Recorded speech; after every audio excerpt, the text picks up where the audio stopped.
हाँ जी स्टूडेंट्स, नमस्कार, सत श्री अकाल, आदाब। ਅੱਜ ਆਪਾਂ 12ਵੀਂ ਕਲਾਸ ਦਾ 13ਵਾਂ ਲੈਸਨ ਸ਼ੁਰੂ ਕਰਨ ਜਾ ਰਹੇ ਹਾਂ।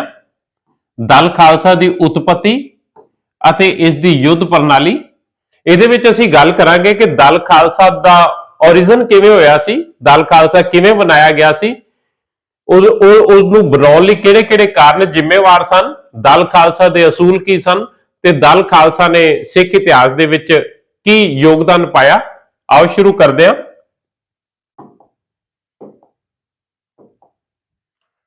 सब तो पहला गल करते हैं दल खालसा की। दल खालसा की सी? दल खालसा सिखां दा सैनिक संगठन सी। जदों सिखां दे उपर बहुत ज्यादा जुल्म हो रहे सन, जिहड़ा तुसीं पिछले लैसन दे विच पढ़िया 1713 तो लैके 1753 ईस्वी तक का समा, जिन्हों असी सिख पंथ का या सिख इतिहास का हनेरमई युग कहने, उस समय दे विच सिखां दे उपर बहुत ज्यादा जुल्म होए। हजारां की गिनती में सिखां का कतलेआम किया गया, उन्हां दे परिवारां दे उपर भी जुल्म किए गए, बहुत सारे लोगों को शहीद कर दिता गया। उस समय मुगलों नाल टक्कर लैण लई सिखां ने अपने आप नूं एक ऑर्गेनाइजेशन दे विच संगठित किया, जिन्हों असी दल खालसा कहने। दल खालसा दे विच सारे सिखां नूं जोड़ दिता गया सी, या असी कह सकते हैं कि सारे सिखां ने अपने आप नूं दल खालसा दे विच जोड़ लिया। पूरे सिखां नूं एक सूत्र विच परो दिता इस संस्था ने, ते इहो ही संस्था सी जिन्हें सिखां नूं मुगलों ते अफगानां दा मुकाबला करन दे योग बनाया। आओ गल करदे हां दल खालसा दी स्थापना क्यों की गई सी। सब तो पहला असीं गल करनी है दल खालसा के उत्थान के की कारण सन। उत्थान यानी स्थापना के की कारण सन। ये साडे कोलों 5 अंकां दे विच प्रश्न पूछा जा सकता है। इहदे कारण की सन? पहला कारण सी बंदा सिंह बहादुर की शहीदी। तुसीं सारे जानते ही हो, श्री गुरु गोबिंद सिंह जी ने खालसा पंथ की स्थापना की सी। जदों उन्होंने खालसा पंथ की स्थापना की ते उन्होंने सिखां नूं एक सूत्र विच परो दिता, एक वड्डी ऑर्गेनाइजेशन बना दी, जिन्हों असी खालसा का नाम दिता। सारे सिख आपस दे विच जुड़े हुए सन, गुरु साहब उन्होंने अगवाई दे रहे सन ते गुरु साहब के हुक्मां ते चलते सन। हुण गुरु साहब के ज्योति जोत समाउण तो बाद एक वड्डा लीडर सी बंदा सिंह बहादुर, क्योंकि बंदा सिंह बहादुर जब पंजाब आया सी ते उन्होंने गुरु साहब ने कुछ हुक्मनामे दिते सी ते गुरु साहब ने कहा सी कि सारे सिख बंदा सिंह बहादुर नूं अपना लीडर मनन। लोकां ने बंदा सिंह बहादुर नूं अपना लीडर मान लिया। बंदा सिंह बहादुर ने एक राज स्थापित किया, जिन्हों असी पहला पोलीटिकल यूनिट कहने आ। सिखां दी पहली राजनीतिक इकाई, एक राज स्थापित किया ते हर एक सिख बंदा सिंह बहादुर तो अगवाई मंगन लग्या। बंदा सिंह बहादुर सारे सिखां नूं अगवाई दे रहा सी। पर 1716 ईस्वी दे विच बंदा सिंह बहादुर नूं शहीद कर दिता गया। तुहानूं याद होवेगा 1715 ईस्वी दे विच बंदा सिंह बहादुर नूं गुरदास नंगल विखे गिरफ्तार किया गया सी अब्दुल समद खान द्वारा। 1716 ईस्वी विच बंदा सिंह बहादुर नूं शहीद कर दिता गया। हुण सिखां लई वड्डी समस्या की आई? सिखां नूं गाइड करने वाला कोई सेंट्रल लीडर नहीं रह गया, कोई केंद्री नेता नहीं रह गया जिहड़ा सिखां नूं अगवाई दे सके। काफी सारे नेता सन उस वेले भी, पर कोई केंद्री नेता जिहदा सारे दे सारे सिख कहना मनन। उस तो बाद अगली समस्या की आई? सिखां दे उपर अत्याचारां दे विच वाधा हो गया। 1716 ईस्वी तो बाद तुसीं सारे जानते ही हो कि जदों अब्दुल समद खान ने बंदा सिंह बहादुर नूं गिरफ्तार किया तो उन्हें सिखां उपर जुल्मां नूं वधा दिता। अब्दुल समद खान तो बाद गद्दी ते बैठा जकरिया खान 1726 ईस्वी दे विच। जकरिया खान ने सिखां दे नाल की कीता? तुसीं पिछले लैसन दे विच पढ़ चुके हो। सिखां दे सिरां दे मुੱਲ रखे गए, 20,000 सैनिक भर्ती किए गए। हर एक थां ते जिथे कोई सिख मिल जाता सी उन्होंने शहीद कर दिता जाता सी। उस तो बाद याहिया खान, फिर मीर मनु, सारियां ने सिखां दे उपर जिन्ने हो सकता सी उस तो वध के जुल्म किए। इहदे करके सिखां नूं महसूस होया कि उन्होंने अपनी रक्षा लई एकजुट होना चाहिए। उस तो बाद एक होर डिवेलपमेंट हुई इस दिशा दे विच, बुढ़ा दल ते तरुणा दल की स्थापना। 1733 ਈਸਵੀ ਦੇ ਵਿੱਚ ਜ਼ਕਰੀਆ ਖਾਂ ਤੇ ਸਿੱਖਾਂ ਦੇ ਵਿਚਕਾਰ ਇੱਕ ਸਮਝੌਤਾ ਹੋਇਆ। ਸਿੱਖਾਂ ਨੂੰ 1 ਲੱਖ ਰੁਪਏ ਸਾਲਾਨਾ ਜਾਗੀਰ ਦੇ ਦਿੱਤੀ ਗਈ, ਨਾਲ ਹੀ ਨਵਾਬ ਦੀ ਉਪਾਧੀ ਦਿੱਤੀ ਗਈ। ਤੇ ਨਵਾਬ ਕਿਹਨੂੰ ਬਣਾਇਆ ਗਿਆ? ਨਵਾਬ ਬਣਾਇਆ ਗਿਆ ਸਰਦਾਰ ਕਪੂਰ ਸਿੰਘ ਫੈਜ਼ਲਪੁਰੀਆ ਨੂੰ। 1734 ਈਸਵੀ ਦੇ ਵਿੱਚ ਸਰਦਾਰ ਕਪੂਰ ਸਿੰਘ ਫੈਜ਼ਲਪੁਰੀਆ ਨੇ ਸਾਰੇ ਸਿੱਖਾਂ ਨੂੰ ਬੁਲਵਾਇਆ। ਜਿਹੜੇ ਸਿੱਖ ਲੱਖੀ ਜੰਗਲਾਂ ਦੇ ਵਿੱਚ, ਸ਼ਿਵਾਲਿਕ ਦੀਆਂ ਪਹਾੜੀਆਂ ਵਿੱਚ, ਹੋਰ ਥਾਵਾਂ ਤੇ ਜਿਹੜੇ ਲੁਕੇ ਹੋਏ ਸਨ, ਉਹਨਾਂ ਸਾਰਿਆਂ ਨੂੰ ਬੁਲਾਇਆ ਆਪਣੀ ਜਾਗੀਰ ਤੇ। ਉੱਥੇ ਉਹਨਾਂ ਨੂੰ ਇਕੱਠਾ ਕੀਤਾ ਤੇ 1734 ਈਸਵੀ ਦੇ ਵਿੱਚ ਬੁੱਢਾ ਦਲ ਤੇ ਤਰੁਣਾ ਦਲ ਦੀ ਸਥਾਪਨਾ ਕੀਤੀ। ਹੁਣ ਬੁੱਢਾ ਦਲ ਦੇ ਵਿੱਚ ਕੀ ਸਨ? 40 ਸਾਲ ਤੋਂ ਵੱਧ ਉਮਰ ਦੇ ਸੈਨਿਕ। ਇਹਨਾਂ ਨੂੰ ਕੀ ਕਾਰਜ ਦਿੱਤਾ ਗਿਆ? ਇਹਨਾਂ ਨੂੰ ਕਾਰਜ ਦਿੱਤਾ ਗਿਆ ਕਿ ਤੁਸੀਂ ਧਾਰਮਿਕ ਸਥਾਨਾਂ ਦੀ ਦੇਖਭਾਲ ਕਰੋਗੇ ਤੇ ਸਿੱਖ ਧਰਮ ਦਾ ਪ੍ਰਚਾਰ ਕਰੋਗੇ। ਤਰੁਣਾ ਦਲ ਦੇ ਵਿੱਚ ਕੌਣ ਸਨ? 40 ਸਾਲ ਤੋਂ ਘੱਟ ਉਮਰ ਦੇ ਸਿੱਖ। ਇਹਨਾਂ ਦਾ ਕੀ ਕੰਮ ਸੀ? ਅਲੱਗ-ਅਲੱਗ ਥਾਵਾਂ ਤੇ ਜਾ ਕੇ ਦੁਸ਼ਮਣ ਦਾ ਮੁਕਾਬਲਾ ਕਰਨਾ। ਬੁੱਢਾ ਦਲ ਦਾ ਇੱਕ ਵੱਡਾ ਜਥਾ ਸੀ। ਤਰੁਣਾ ਦਲ ਨੂੰ ਅੱਗੇ 5 ਜਥਿਆਂ ਦੇ ਵਿੱਚ ਵੰਡਿਆ ਗਿਆ। ਹਰ ਇੱਕ ਜਥੇ ਦੇ ਵਿੱਚ 1300 ਤੋਂ ਲੈ ਕੇ 2000 ਤੱਕ ਸਿੱਖ ਹੁੰਦੇ ਸਨ। ਹਰ ਇੱਕ ਜਥੇ ਲਈ ਇੱਕ ਅਲੱਗ ਜਥੇਦਾਰ ਸੀ। ਹਰ ਇੱਕ ਜਥੇ ਲਈ ਇੱਕ ਅਲੱਗ ਸੰਗਠਨ ਸੀ। ਇਹ ਅਸੀਂ ਕਹਿ ਸਕਦੇ ਹਾਂ ਕਿ ਦਲ ਖਾਲਸਾ ਦੀ ਸਥਾਪਨਾ ਦੇ ਵਿੱਚ ਜਾਂ ਦਲ ਖਾਲਸਾ ਨੂੰ ਆਰਗੇਨਾਈਜ਼ ਕਰਨ ਦੇ ਵਿੱਚ ਇਹ ਪਹਿਲਾ ਸੰਗਠਨ ਸੀ। ਹੁਣ ਮੁਗਲਾਂ ਦੇ ਵਿੱਚ ਗ੍ਰਹਿ ਯੁੱਧ ਸ਼ੁਰੂ ਹੋਇਆ, ਆਪਸ ਦੇ ਵਿੱਚ ਲੜਾਈ ਸ਼ੁਰੂ ਹੋਈ। ਜ਼ਕਰੀਆ ਖਾਨ ਦੀ ਮੌਤ ਤੋਂ ਬਾਅਦ ਜ਼ਕਰੀਆ ਖਾਨ ਦੇ 2 ਲੜਕੇ ਸੀ, ਯਾਹਿਆ ਖਾਨ ਤੇ ਸ਼ਾਹ ਨਵਾਜ਼ ਖਾਨ, ਦੋਨਾਂ ਦੇ ਵਿੱਚ ਲੜਾਈ ਸ਼ੁਰੂ ਹੋਈ। ਮੁਗਲਾਂ ਦਾ ਗ੍ਰਹਿ ਯੁੱਧ ਜਿਹਨੂੰ ਅਸੀਂ ਕਹਿੰਦੇ ਆ, ਇੱਕ ਸਿਵਲ ਵਾਰ ਸ਼ੁਰੂ ਹੋ ਗਈ, ਜਿਹਦੇ ਕਰਕੇ ਮੁਗਲਾਂ ਦਾ ਧਿਆਨ ਸਿੱਖਾਂ ਵੱਲੋਂ ਹਟ ਗਿਆ। ਹੁਣ ਸਿੱਖਾਂ ਨੂੰ ਮੌਕਾ ਮਿਲ ਗਿਆ ਆਪਣੀ ਤਾਕਤ ਵਧਾਉਣ ਦਾ। ਜਦੋਂ ਮੁਗਲਾਂ ਦਾ ਧਿਆਨ ਸਿੱਖਾਂ ਵੱਲੋਂ ਹਟਿਆ ਤੇ 1745 ਈਸਵੀ ਦੇ ਵਿੱਚ ਫਿਰ ਸਿੱਖ ਇਕੱਠੇ ਹੋਏ ਸ਼੍ਰੀ ਅੰਮ੍ਰਿਤਸਰ ਸਾਹਿਬ ਵਿਖੇ ਤੇ ਇੱਥੇ ਇੱਕ ਗੁਰਮਤਾ ਪਾਸ ਕੀਤਾ ਗਿਆ, ਜਿਹਦੇ ਅਧੀਨ ਸਿੱਖਾਂ ਦੇ 25 ਜਥੇ ਬਣਾਏ ਗਏ। ਹਰ ਇੱਕ ਜਥੇ ਦੇ ਵਿੱਚ 100 ਸਿੱਖ ਹੁੰਦੇ ਸਨ। 100 ਸਿੱਖਾਂ ਦੇ 25 ਜਥੇ ਬਣਾਏ ਗਏ। ਇਹਨਾਂ ਜਥਿਆਂ ਦੇ ਲੀਡਰ ਆਪਣੀ ਬਹਾਦਰੀ, ਆਪਣੀ ਕਾਬਲੀਅਤ ਦੇ ਆਧਾਰ ਤੇ ਚੁਣੇ ਜਾਂਦੇ ਸਨ। ਇਹ ਸਨ ਇਨੀਸ਼ੀਅਲ ਸਟੇਜ ਕਿ ਕਿਵੇਂ ਦਲ ਖਾਲਸਾ ਦਾ ਰਾਈਜ਼ ਹੋਇਆ, ਕਿਵੇਂ ਦਲ ਖਾਲਸਾ ਹੋਂਦ ਦੇ ਵਿੱਚ ਆਇਆ। ਅੱਗੇ ਚੱਲਦੇ ਹਾਂ, ਦਲ ਖਾਲਸਾ ਦੀ ਸਥਾਪਨਾ ਕਿਵੇਂ ਹੋਈ। ਇਹ ਸਭ ਦਾ ਕਾਰਨ ਸਨ। ਹੁਣ ਅਸੀਂ ਗੱਲ ਕਰਦੇ ਹਾਂ ਕਿ ਦਲ ਖਾਲਸਾ ਦੀ ਸਥਾਪਨਾ ਕਿਵੇਂ ਹੋਈ।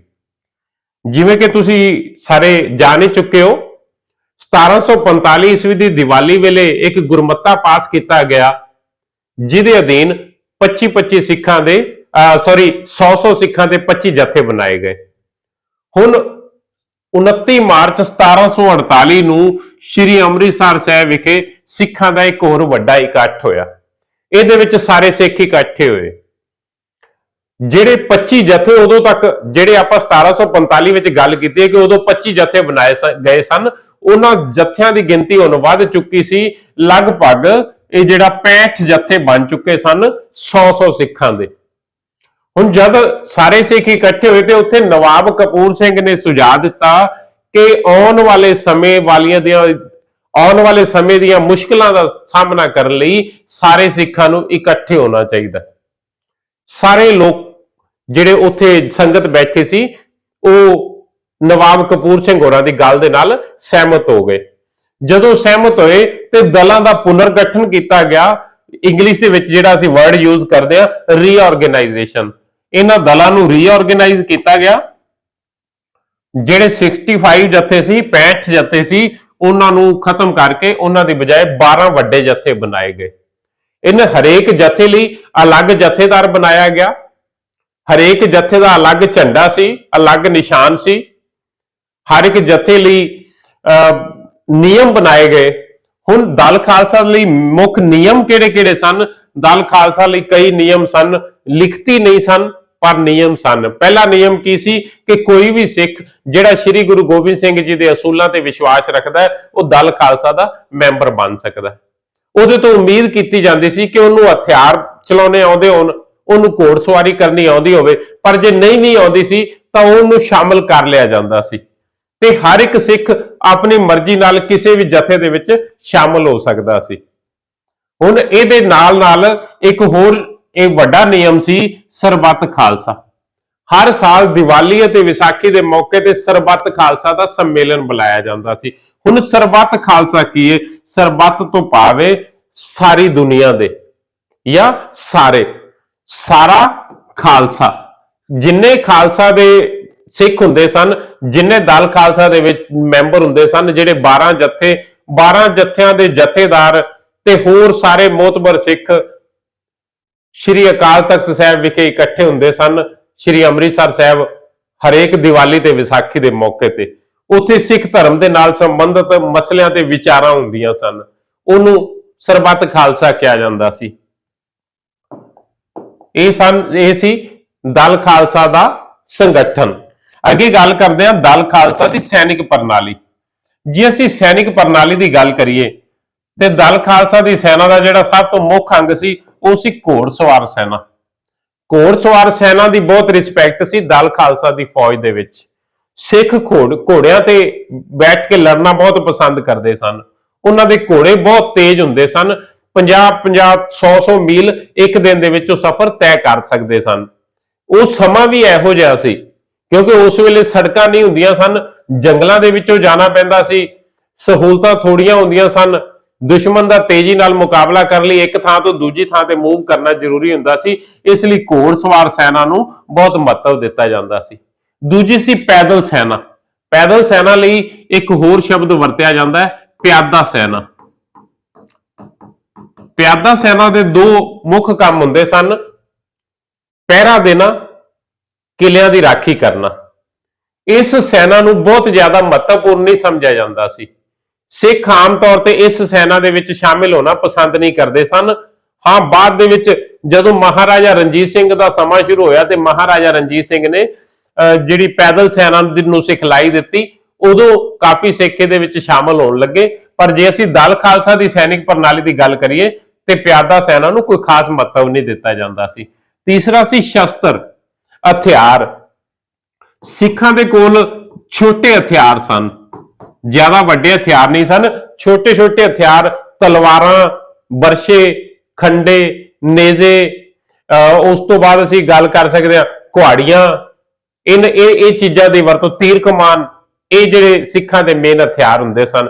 ਇਸ ਤੋਂ ਇਲਾਵਾ ਸਿੱਖ ਢਾਲਾਂ ਦੀ ਵਰਤੋਂ ਕਰਦੇ ਸਨ।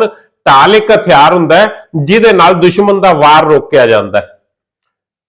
ਸਿੱਖਾਂ ਕੋਲ ਛੋਟੀਆਂ ਛੋਟੀਆਂ ਬੰਦੂਕਾਂ ਵੀ ਸਨ, ਪਰ ਉਹਨਾਂ ਦੀ ਜ਼ਿਆਦਾ ਵਰਤੋਂ ਨਹੀਂ ਸੀ ਕੀਤੀ ਜਾਂਦੀ ਕਿਉਂਕਿ ਬਾਰੂਦ ਨਹੀਂ ਸੀ ਹੁੰਦਾ। ਦਲ ਖਾਲਸਾ ਦੇ ਕੋਲ ਤੋਪਖਾਨਾ ਨਹੀਂ ਸੀ, ਤੋਪਖਾਨੇ ਦੀ ਭਾਰੀ ਕਮੀ ਸੀ। ਹੁਣ ਅੱਗੇ ਅਸੀਂ ਗੱਲ ਕਰੀਏ ਭਰਤੀ ਅਤੇ ਅਨੁਸ਼ਾਸਨ ਦੀ। ਜਿਹੜੀ ਭਰਤੀ ਹੁੰਦੀ ਸੀ ਸਵੈ ਇੱਛਕ ਹੁੰਦੀ ਸੀ, ਕਿਸੇ ਨੂੰ ਵੀ ਫੋਰਸ ਨਹੀਂ ਸੀ ਕੀਤਾ ਜਾਂਦਾ ਦਲ ਖਾਲਸਾ ਵਿੱਚ ਸ਼ਾਮਲ ਹੋਣ ਲਈ। ਸਿੱਖ ਆਪਣੀ ਮਰਜ਼ੀ ਨਾਲ ਦਲ ਖਾਲਸਾ ਦੀ ਸੈਨਾ ਵਿੱਚ ਸ਼ਾਮਲ ਹੁੰਦੇ ਸਨ। ਉਹਨਾਂ ਲਈ ਇਹ ਵੀ ਬੰਦਿਸ਼ ਨਹੀਂ ਸੀ ਕਿ ਉਹਨਾਂ ਨੇ ਕਿਸ ਜਥੇ ਦੇ ਵਿੱਚ ਸ਼ਾਮਲ ਹੋਣਾ। ਉਹ ਜਿਹੜੇ ਮਰਜ਼ੀ ਜਥੇ ਦੇ ਵਿੱਚ ਸ਼ਾਮਲ ਹੋ ਸਕਦੇ ਸਨ। ਜਦੋਂ ਉਹਨਾਂ ਦਾ ਦਿਲ ਕਰਦਾ ਸੀ ਉਹ ਜਥਾ ਬਦਲ ਵੀ ਸਕਦੇ ਸਨ। ਉਹ ਕਿਸੇ ਵੀ ਜਥੇ ਨੂੰ ਛੱਡ ਸਕਦੇ ਸਨ, ਕੋਈ ਨਵਾਂ ਜਥਾ ਜੁਆਇਨ ਕਰ ਸਕਦੇ ਸਨ। ਉਹਨਾਂ ਦੀ ਭਰਤੀ ਲਈ ਕਿਸੇ ਪ੍ਰਕਾਰ ਦਾ ਕੋਈ ਰਿਕਾਰਡ ਵੇਰਵਾ ਨਹੀਂ ਸੀ ਰੱਖਿਆ ਜਾਂਦਾ। ਜੇ ਅਸੀਂ ਗੱਲ ਕਰੀਏ ਅਨੁਸ਼ਾਸਨ ਦੀ, ਤੇ ਅਨੁਸ਼ਾਸਨ ਜਿਹੜਾ ਹੁੰਦਾ ਸੀ ਸੈਲਫ ਡਿਸਿਪਲਿਨ ਹੁੰਦਾ ਸੀ। ਧਾਰਮਿਕ ਆਧਾਰ ਤੇ ਅਨੁਸ਼ਾਸਨ ਸੀ, ਕੋਈ ਫਾਰਮਲ ਡਿਸਿਪਲਿਨ ਨਹੀਂ ਸੀ ਹੈਗਾ।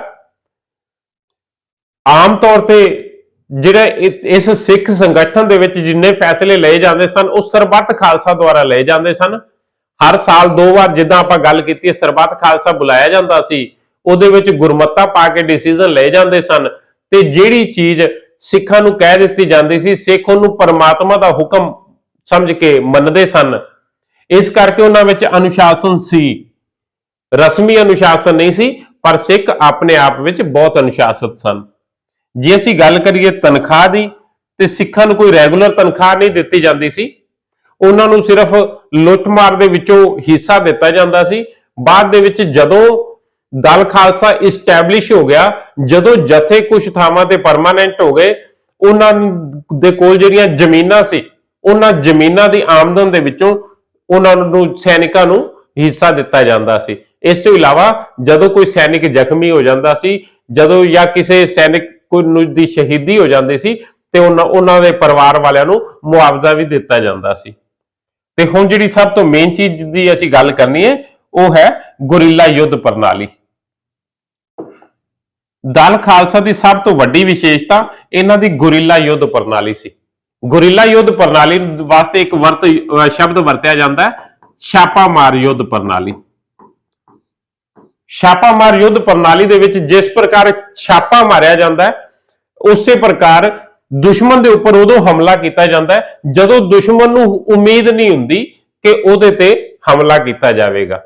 ਇਹਦੇ ਵਿੱਚ ਦੁਸ਼ਮਣ ਦੇ ਉੱਪਰ ਲੁਕ ਕੇ ਹਮਲਾ ਕੀਤਾ ਜਾਂਦਾ ਹੈ। ਇੱਕਦਮ ਹਮਲਾ ਕਰਨ ਤੋਂ ਬਾਅਦ ਜਿਹੜਾ ਹਮਲਾ ਕਰਨ ਵਾਲਾ ਹੈ, ਜਿੰਨੀ ਦੇਰ ਤੱਕ ਦੁਸ਼ਮਣ ਸੰਭਲਦਾ ਉਨੀ ਦੇਰ ਤੱਕ ਹਮਲਾ ਕਰਨ ਵਾਲਾ ਉੱਥੋਂ ਦੌੜ ਜਾਂਦਾ ਹੈ।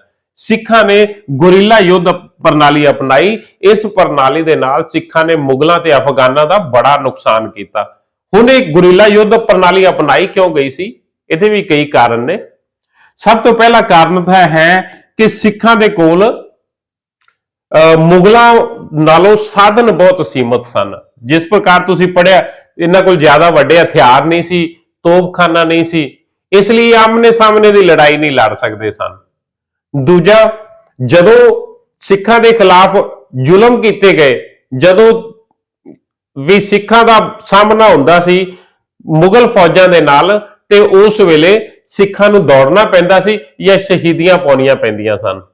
ਤੇ ਤੀਸਰਾ, ਜਦੋਂ ਬੰਦਾ ਸਿੰਘ ਬਹਾਦਰ ਨੂੰ ਗ੍ਰਿਫਤਾਰ ਕੀਤਾ ਗਿਆ, ਜਦੋਂ ਘੇਰ ਲਿਆ ਗਿਆ ਗੁਰਦਾਸ ਨੰਗਲ ਦੀ ਲੜਾਈ ਦੇ ਵਿੱਚ, ਬੰਦਾ ਸਿੰਘ ਬਹਾਦਰ ਨੂੰ ਸ਼ਹੀਦ ਕਰ ਦਿੱਤਾ ਗਿਆ, ਤਾਂ ਉਸ ਵੇਲੇ ਸਿੱਖਾਂ ਨੇ ਮਹਿਸੂਸ ਕਰ ਲਿਆ ਕਿ ਮੁਗਲਾਂ ਦੇ ਨਾਲ ਆਮਨੇ ਸਾਹਮਣੇ ਦੀ ਲੜਾਈ ਕਰਨੀ ਬਹੁਤ ਔਖੀ ਹੈ। ਕਿਉਂਕਿ ਜਦੋਂ ਤੁਸੀਂ ਆਮਨੇ ਸਾਹਮਣੇ ਦੀ ਲੜਾਈ ਕਰਦੇ ਹੋ ਤੇ ਤੁਹਾਨੂੰ ਸਾਹਮਣੇ ਵਾਲੇ ਦੇ ਬਰਾਬਰ ਤੁਹਾਡੇ ਕੋਲ ਸਾਧਨ ਹੋਣ, ਥੋੜਾ ਬਹੁਤ ਫਰਕ ਹੋਵੇ ਤੇ ਚੱਲ ਜਾਂਦਾ। ਜਿਸ ਇੱਕ ਸਾਹਮਣੇ ਵਾਲਾ ਤੁਹਾਡੇ ਕੋਲ ਬਹੁਤ ਵੱਡੇ ਹਥਿਆਰ ਲੈ ਕੇ ਜਾਂ ਬਹੁਤ ਭਾਰੀ ਗਿਣਤੀ ਦੇ ਵਿੱਚ ਸੈਨਾ ਲੈ ਕੇ ਆ ਗਿਆ ਤੇ ਤੁਸੀਂ ਉਹਦੇ ਨਾਲ ਆਮਨੇ ਸਾਹਮਣੇ ਦੀ ਲੜਾਈ ਨਹੀਂ ਕਰ ਸਕਦੇ। ਇਸ ਸਥਿਤੀ ਦੇ ਵਿੱਚ ਗੁਰੀਲਾ ਯੁੱਧ ਪ੍ਰਣਾਲੀ ਬੈਸਟ ਮੰਨੀ ਜਾਂਦੀ ਹੈ। ਇਹ ਪ੍ਰਣਾਲੀ ਸਿੱਖਾਂ ਨੇ ਅਪਣਾਈ ਸੀ। ਦਲ ਖਾਲਸਾ ਦੀ ਸੈਨਾ ਦੀ ਮੁੱਖ ਵਿਸ਼ੇਸ਼ਤਾ ਸੀ ਗੁਰੀਲਾ ਯੁੱਧ ਪ੍ਰਣਾਲੀ। ਹੁਣ ਅੱਗੇ ਗੱਲ ਕਰਦੇ ਹਾਂ ਦਲ ਖਾਲਸਾ ਦਾ ਮਹੱਤਵ। ਇਹ ਵੀ ਸਾਨੂੰ 3 ਨੰਬਰ ਜਾਂ 5 ਨੰਬਰ ਦੇ ਵਿੱਚ ਪੁੱਛਿਆ ਜਾ ਸਕਦਾ ਹੈ। ਬਿਲਕੁਲ ਸਿੰਪਲ ਕੁਐਸਚਨ ਹੈ, ਬਹੁਤ ਜ਼ਿਆਦਾ ਕੁਝ ਟੈਕਨੀਕਲ ਨਹੀਂ ਹੈਗਾ ਇਹਦੇ ਵਿੱਚ। ਪਹਿਲੀ ਚੀਜ਼ ਯਾਦ ਰੱਖਣੀ ਹੈ, ਦਲ ਖਾਲਸਾ ਨੇ ਸਿੱਖਾਂ ਵਿਚਕਾਰ ਏਕਤਾ ਪੈਦਾ ਕੀਤੀ। ਜਦੋਂ ਬੰਦਾ ਸਿੰਘ ਬਹਾਦਰ ਸ਼ਹੀਦ ਹੋ ਗਿਆ ਤੇ ਤੁਸੀਂ ਸਾਰੇ ਜਾਣਦੇ ਹੀ ਹੋ ਕਿ ਜਿਹੜਾ ਸਿੱਖ ਸਨ, 2 ਸਮੂਹਾਂ ਦੇ ਵਿੱਚ ਵੰਡੇ ਗਏ, ਤਤ ਖਾਲਸਾ, ਬੰਦਈ ਖਾਲਸਾ। ਦੋਨੋਂ ਸਮੂਹ ਇੱਕ ਦੂਜੇ ਦੇ ਅਗੇਂਸਟ ਸਨ, ਇੱਕ ਦੂਜੇ ਦੇ ਨਾਲ ਤਾਲਮੇਲ ਨਹੀਂ ਸੀ ਉਹਨਾਂ ਦਾ। ਇਸ ਤੋਂ ਇਲਾਵਾ ਬਾਅਦ ਵਿੱਚ ਹੋਰ ਨਿੱਕੇ ਨਿੱਕੇ ਬਹੁਤ ਸਾਰੇ ਜਥੇ ਬਣ ਗਏ। ਜਦੋਂ ਦਲ ਖਾਲਸਾ ਬਣਿਆ ਤੇ ਦਲ ਖਾਲਸਾ ਨੇ ਸਾਰਿਆਂ ਨੂੰ ਇਕੱਠਾ ਕਰ ਦਿੱਤਾ। ਪਹਿਲਾਂ 25 ਜਥੇ ਬਣੇ 100-100 ਸਿੱਖਾਂ ਦੇ, ਫਿਰ ਉਹਨਾਂ ਦੀ ਗਿਣਤੀ ਵੱਧਦੀ ਗਈ, 65 ਹੋ ਗਏ, ਫਿਰ 65 ਨੂੰ ਕੰਬਾਈਨ ਕੀਤਾ, ਫਿਰ 12 ਹੋ ਗਏ। ਸਾਰੇ ਸਿੱਖ ਜਿਹੜੇ ਸਨ ਉਹ 12 ਜਥਿਆਂ ਦੇ ਵਿੱਚ ਵੰਡੇ ਗਏ। ਇਸੇ ਪ੍ਰਕਾਰ ਦਲ ਖਾਲਸਾ ਨੇ ਸਿੱਖਾਂ ਨੂੰ ਅਨੁਸ਼ਾਸਨ ਵਿੱਚ ਰਹਿਣਾ ਸਿਖਾਇਆ। ਪਹਿਲਾਂ ਸਿੱਖਾਂ ਦੇ ਵਿੱਚ ਅਨੁਸ਼ਾਸਨ ਨਹੀਂ ਸੀ ਹੈਗਾ, ਹਰ ਇੱਕ ਜਥਾ ਆਪਣੇ ਹਿਸਾਬ ਦੇ ਨਾਲ ਚੱਲਦਾ ਸੀ। ਪਰ ਦਲ ਖਾਲਸਾ ਦੇ ਵਿੱਚ ਇੱਕ ਪਰੰਪਰਾ ਸੀ ਸਰਬੱਤ ਖਾਲਸਾ ਦੀ। ਆਪਾਂ ਡਿਸਕਸ ਕਰ ਚੁੱਕੇ ਹਾਂ ਸਰਬੱਤ ਖਾਲਸਾ। ਹੁਣ ਸਰਬੱਤ ਖਾਲਸਾ ਦੇ ਵਿੱਚ ਕੀ ਹੁੰਦਾ ਸੀ, ਜਿਹੜੇ 12 ਜਥਿਆਂ ਦੇ ਜਥੇਦਾਰ ਤੇ ਜਿਹੜੇ ਵੱਡੇ ਵੱਡੇ ਸਿੱਖ ਲੀਡਰ ਹੁੰਦੇ ਸਨ, ਸਾਰੇ ਦੇ ਸਾਰੇ ਸ਼੍ਰੀ ਅਕਾਲ ਤਖਤ ਸਾਹਿਬ ਵਿਖੇ ਜਾਂਦੇ ਸਨ ਦੀਵਾਲੀ ਤੇ ਵਿਸਾਖੀ ਦੇ ਮੌਕੇ ਤੇ। ਉਹਨੂੰ ਕਹਿੰਦੇ ਸੀ ਸਰਬੱਤ ਖਾਲਸਾ। ਆਮ ਤੌਰ ਤੇ ਤਾਂ 2 ਮੌਕਿਆਂ ਤੇ ਜਾਂਦੇ ਸਨ, ਉਹ ਵਿਸਾਖੀ ਤੇ ਦੀਵਾਲੀ ਦੇ। ਜਦੋਂ ਵਿਚਕਾਰੋਂ ਕੋਈ ਐਮਰਜੈਂਸੀ ਆ ਜਾਂਦੀ ਸੀ, ਕੋਈ ਹਮਲਾ ਹੁੰਦਾ ਸੀ, ਤੇ ਉਦੋਂ ਵੀ ਸਰਬੱਤ ਖਾਲਸਾ ਬੁਲਾ ਲਿਆ ਜਾਂਦਾ ਸੀ। ਜਦੋਂ ਕਿਸੇ ਜ਼ਰੂਰੀ ਵਿਸ਼ੇ ਤੇ ਵਿਚਾਰ ਕਰਨੀ ਹੁੰਦੀ ਸੀ, ਇੱਕ ਪ੍ਰਕਾਰ ਦੀ ਵੱਡੀ ਕਾਨਫਰੰਸ ਕਹਿ ਸਕਦੇ ਆ, ਉੱਥੇ ਹੁੰਦੀ ਸੀ ਸ਼੍ਰੀ ਅਕਾਲ ਤਖਤ ਸਾਹਿਬ ਵਿਖੇ। ਸਰਬੱਤ ਖਾਲਸਾ ਦੇ ਵਿੱਚ ਜਿਹੜੇ ਡਿਸੀਜਨ ਲਏ ਜਾਂਦੇ ਸਨ, ਉਹ ਲਏ ਜਾਂਦੇ ਸਨ ਗੁਰਮੱਤਾ ਰਾਹੀਂ। ਗੁਰਮੱਤਾ ਜਾਂ ਗੁਰਮੱਤ। ਹੁਣ ਗੁਰਮੱਤਾ ਕੀ ਹੈ? ਗੁਰਮੱਤਾ ਦਾ ਮੀਨਿੰਗ ਹੈ ਗੁਰੂ ਦਾ ਫੈਸਲਾ। ਉੱਥੇ ਜਿਹੜਾ ਡਿਸੀਜਨ ਕੀਤਾ ਜਾਂਦਾ ਸੀ, ਉਹਦੇ ਤੋਂ ਸਿੱਖਾਂ ਨੂੰ ਜਾਣੂ ਕਰਵਾ ਦਿੱਤਾ ਜਾਂਦਾ ਸੀ। ਹਰ ਇੱਕ ਸਿੱਖ ਇਸ ਗੁਰਮੱਤਾ ਨੂੰ ਗੁਰੂ ਦਾ ਹੁਕਮ ਮੰਨਦਾ ਸੀ ਕਿ ਗੁਰੂ ਸਾਹਿਬ ਦਾ ਹੁਕਮ ਹੈ, ਇਹਦਾ ਪਾਲਨ ਕਰਨਾ ਹੀ ਕਰਨਾ ਹੈ।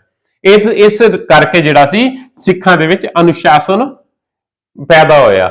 ਸਾਰੇ ਸਿੱਖ ਗੁਰਮੱਤਾ ਦੀ ਪਾਲਣਾ ਕਰਦੇ ਸਨ, ਇਸ ਲਈ ਉਹ ਅਨੁਸ਼ਾਸਿਤ ਹੋ ਗਏ। ਤੀਸਰਾ, ਸਿੱਖਾਂ ਦੀ ਸ਼ਕਤੀ ਵਿੱਚ ਵਾਧਾ ਹੋਇਆ। ਪਹਿਲਾਂ ਜਦੋਂ ਜਿੱਥੇ ਇੱਕ ਇੱਕ ਦੋ ਦੋ ਚਾਰ ਚਾਰ ਸਿੱਖ ਜਾਂਦੇ ਸਨ, ਮੁਗਲ ਉਹਨਾਂ ਤੇ ਹਮਲਾ ਕਰਦੇ ਸਨ, ਮੁਗਲ ਉਹਨਾਂ ਨੂੰ ਸ਼ਹੀਦ ਕਰ ਦਿੰਦੇ ਸਨ। ਪਰ ਹੁਣ ਜਦੋਂ ਬਾਅਦ ਦੇ ਵਿੱਚ ਜਥੇ ਬਣਨੇ ਸ਼ੁਰੂ ਹੋਏ, ਜਦੋਂ 25 ਜਥੇ ਬਣੇ 100 ਸਿੱਖਾਂ ਦੇ, ਉਹ ਜਿੱਥੇ ਵੀ ਜਾਂਦੇ ਸੀ ਪੂਰਾ ਜਥਾ ਜਾਂਦਾ ਸੀ। ਇਹਦੇ ਨਾਲ ਮੁਗਲਾਂ ਦੀ ਹਿੰਮਤ ਨਹੀਂ ਸੀ ਪੈਂਦੀ ਉਹਨਾਂ ਤੇ ਹਮਲਾ ਕਰਨ ਦੀ। ਬਾਅਦ ਦੇ ਵਿੱਚ ਜਦੋਂ 12 ਵੱਡੇ ਜਥੇ ਬਣ ਗਏ ਤੇ ਉਦੋਂ ਉਹਨਾਂ ਦੀ ਤਾਕਤ ਹੋਰ ਵੱਧ ਗਈ। ਉਹਨਾਂ ਨੇ ਅਲੱਗ-ਅਲੱਗ ਥਾਵਾਂ ਤੇ ਜਾ ਕੇ ਆਪਣਾ ਏਰੀਆ ਇਸਟੈਬਲਿਸ਼ ਕਰ ਲਿਆ, ਇੱਕ ਆਪਣਾ ਸਥਾਨ ਪੱਕਾ ਕਰ ਲਿਆ ਜਿੱਥੇ ਉਹਨਾਂ ਨੇ ਰਹਿਣਾ ਹੁੰਦਾ ਸੀ। ਇਹਦੇ ਨਾਲ ਸਿੱਖਾਂ ਦੀ ਸ਼ਕਤੀ ਦੇ ਵਿੱਚ ਵਾਧਾ ਹੋਇਆ। ਇਸ ਤੋਂ ਇਲਾਵਾ ਮੁਗਲਾਂ ਤੇ ਅਫਗਾਨਾਂ ਦਾ ਮੁਕਾਬਲਾ ਕਰਨ ਲਈ ਸਿੱਖਾਂ ਦਾ ਯੂਨਾਈਟਿਡ ਹੋਣਾ ਜ਼ਰੂਰੀ ਸੀ, ਇਕੱਠੇ ਹੋਣਾ ਜ਼ਰੂਰੀ ਸੀ।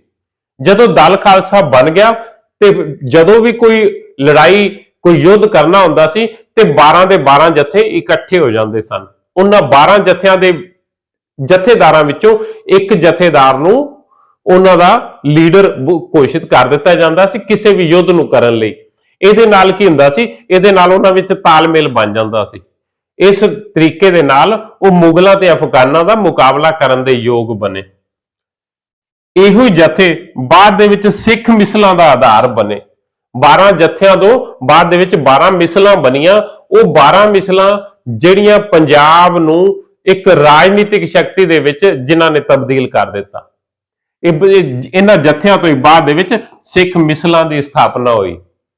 ਤੇ ਜੇ ਅਸੀਂ ਮੇਨ ਗੱਲ ਕਰੀਏ, last but not the least, Dal Khalsa ਸੀ ਜਿਨੇ ਸਿੱਖਾਂ ਨੂੰ ਰਾਜ ਕਰਨਾ ਸਿਖਾ ਦਿੱਤਾ।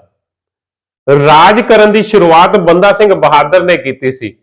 ਪਰ ਬੰਦਾ ਸਿੰਘ ਬਹਾਦਰ ਦਾ ਜਿਹੜਾ ਰਾਜ ਸੀ ਉਹ ਇੱਕ ਤਰ੍ਹਾਂ ਦਾ ਅਸੀਂ ਕਹਿ ਸਕਦੇ ਹਾਂ ਕਿ ਉਹ ਜਿਹੜਾ ਉਹਦਾ ਸੰਗਠਨ ਸੀ ਉਹ ਤਾਨਾਸ਼ਾਹੀ ਸੰਗਠਨ ਸੀ। ਪਰ ਜਿਹੜਾ ਦਲ ਖਾਲਸਾ ਸੀ, ਦਲ ਖਾਲਸਾ ਨੇ ਸਿੱਖਾਂ ਨੂੰ ਡੈਮੋਕ੍ਰੈਟਿਕ ਤਰੀਕੇ ਦੇ ਨਾਲ ਰਾਜਨੀਤੀ ਕਰਨਾ ਸਿਖਾਇਆ।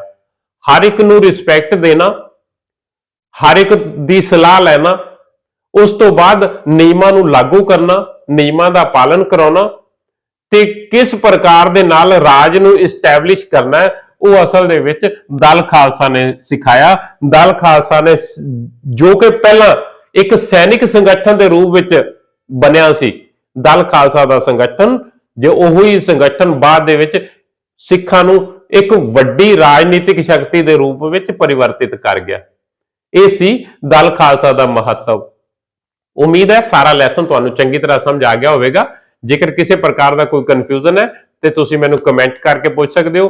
ਅਗਲਾ ਲੈਸਨ ਲੈ ਕੇ ਜਲਦੀ ਮਿਲਦੇ ਹਾਂ। ਆਗਿਆ ਦਿਓ। ਬਹੁਤ ਬਹੁਤ ਧੰਨਵਾਦ।